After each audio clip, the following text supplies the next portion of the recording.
Welcome to Smash University, a video series that aims to teach you all about the origins and some trivia of characters found in the Smash realm. Today, we'll focus on one of the newest recruits for the upcoming Smash Bros. 4, Mega Man. In the late 1980s, Capcom recognized that home video gaming systems were skyrocketing in popularity, leaving arcade cabinets in the dust. In an effort to stay competitive, Capcom approved the development for their first home console game, Mega Man. The startup team was fairly small, but most notably included Keiji Inafune, a new hire by Capcom who started out on the Street Fighter art team. Because the team was so small, Inafune designed nearly every character found within the game. He shared in several interviews that his inspiration for the character Mega Man came from his love for the manga series Astro Boy. Both characters are boy robots, and both have a large arsenal of weapons that they use to fight evil robots. Funnily enough, Astro Boy was not entirely an original idea either. It was loosely based off of the concepts of Pinocchio, where a man builds a replacement son capable of thoughts and emotions.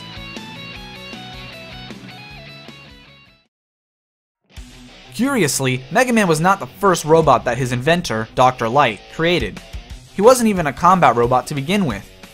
Dr. Light first created Proto Man in an attempt to create the first humanoid robot capable of thought and reason. Proto Man had some hardware issues, and fearing that upon his repair he would have a different personality, Proto Man fled from Dr. Light's lab. A former colleague of Dr. Light's, Dr. Wily, found Proto Man and repaired him properly, upgrading him for combat. Feeling indebted, Proto Man began working for Wily under the alias of Breakman, and did so until Mega Man 3. After the failure of Proto Man, Dr. Light set to work creating a new set of humanoid robots, learning from his previous mistakes.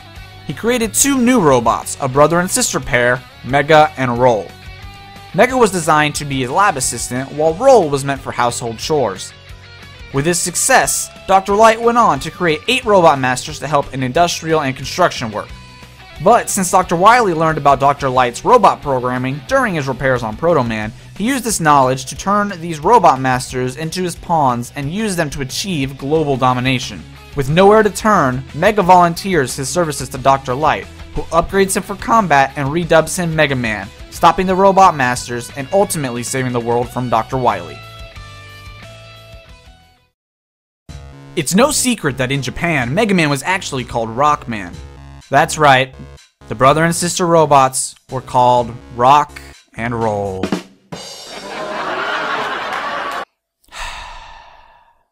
When the game was being localized for America, Capcom wanted to attempt to cater towards the Western audience, and they felt that the cute charm the game gave off in Japan would result in poor sales in America. As a result, they changed Rockman's name to Mega Man, and attempted to go with an alternate box art for the North American release. This monstrosity was the spawn of that decision. Look at it! Look at it! This box art is infamous for being one of the worst in gaming history, mostly due to poor communication throughout Capcom during the time. The artist hired for the box art was told very little about the game and wasn't shown any form of concept or finalized art prior to drawing during a very short deadline, which resulted in the cover having little to nothing to do with the actual game. Mega Man has an incorrect color scheme, is depicted as a disfigured adult instead of a child, and is holding a pistol instead of having an arm cannon. Keiji Inafune blamed Mega Man's poor American sales exclusively on its dreadful cover art. It's interesting there was this little communication because the PAL game had been out for quite some time and its cover art was fantastic.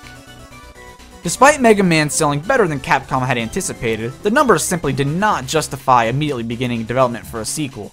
However, the team was adamant that they could do better, and were anxious to use some of the concepts that were scrapped due to time or hardware constraints.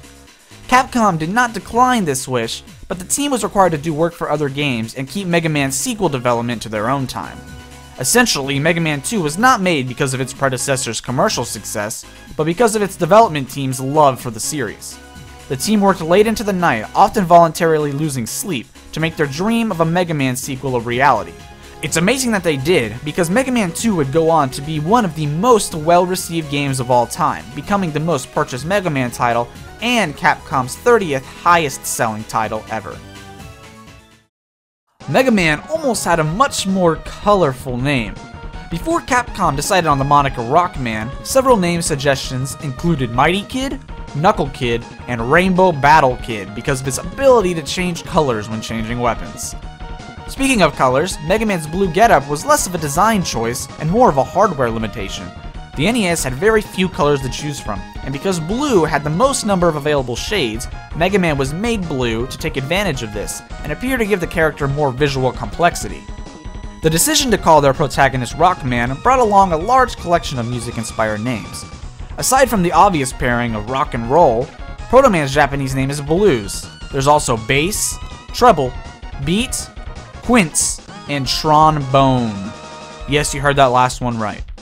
Names weren't the only thing that had music influence. There's been speculation that Elecman's stage from Mega Man 1 sounds suspiciously like Journey's Faithfully.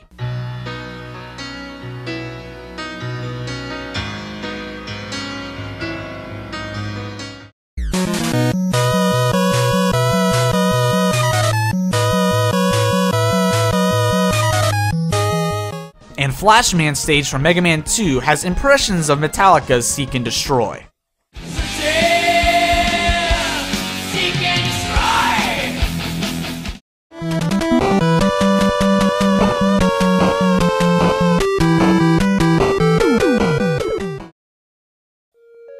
Much like the Zelda series, the Mega Man series also has a canonical timeline that splits off into two branches. Before the Mega Man Classic series, there were two primary technology research projects that existed in the universe: Dr. Light's in the field of networking, and Dr. Wily's in the field of robotics. Only one of these could be funded by the government. In the Classic series, Dr. Wily's program was funded, which created a world filled with robots, but with primitive personal computers. This paves the way for the X, Zero, ZX, and Legends series, ranging across several hundred to several thousand years after the Classic series. In 2001, Capcom decided to ponder what would happen to Mega Man's world had Dr. Light's research been funded.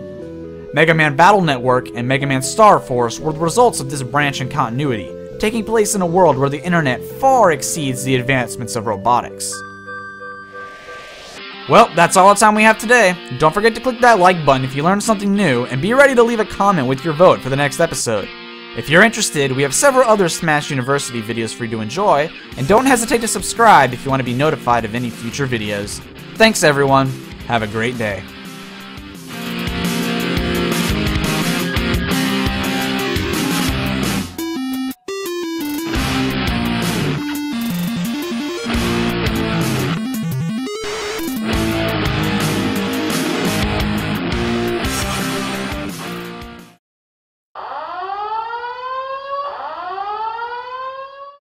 Lucario versus Mewtwo.